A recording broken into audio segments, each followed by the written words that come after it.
Petugas Balai Konservasi Sumber Daya Alam BKSDA Sumatera Barat bersama polisi dan TNI dihadang warga Peladang saat menuju lokasi perangkap harimau Sumatera yang dipasang di kawasan hutan Palupu, Kabupaten Agam, sekitar pukul 16 Sabtu sore. Warga mengaku resah setelah masuknya seekor harimau Sumatera ke dalam perangkap. Sekitar 2-3 ekor harimau lain termasuk induknya mengamuk. Ini membuat mereka yang berladang di sekitar lokasi merasa terancam, sehingga harimau tersebut harus segera dikeluarkan dari kerangkeng. Namun setelah negosiasi alot, warga akhirnya mengizinkan tim ke lokasi dengan syarat warga diikutkan. Kepala BKSDA Resort Bukit Tinggi, Andrik, menyebutkan, konflik harimau dengan masyarakat di daerah Palupu ini berawal dari adanya laporan warga sekitar awal bulan lalu. Sedikitnya 8 ekor anjing peliharaan penjaga kebun warga hilang diduga dibangsa harimau. Penelusuran BKSDA temukan bekas jejak harimau dengan berbagai ukuran.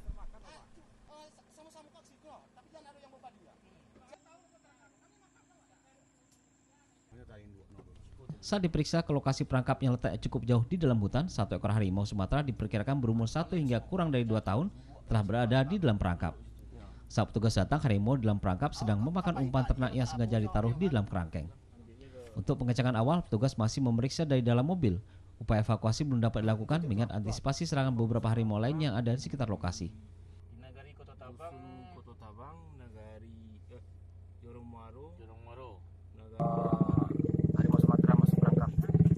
Diperkirakan ini masih di bawah 2 tahun. Masih di bawah 2 tahun. Diperkirakan dengan apanya besar tubuhnya. Estimasinya ada berapa ekor sih Bang yang ini? Kalau masyarakat yang melihat ada 5 hari kemarin, termasuk yang tadi pagi kan, itu diperkirakan 3 ekor, 1 induk dan 2 anak. Sebelumnya ini sudah mengganggu ya atau sudah dilaporkan oleh pemerintah setempat ya? Sudah itu dilaporkan oleh Wali Nagari pihak call center BKSDA Sumbar itu dari tanggal 26 Februari atau tanggal 5 ada lagi laporan tanggal 5 April. Laporan dari dari Wali Nagari pihak call center BKSDA Sumbar bahwa ada lagi korban. Pengecekan sementara harimau dalam perangkap dalam kondisi baik. Rencananya satwa buas langka dilindungi ini akan segera dirilis kembali. Dari Agam, Faiz Kumbang, iNews melaporkan.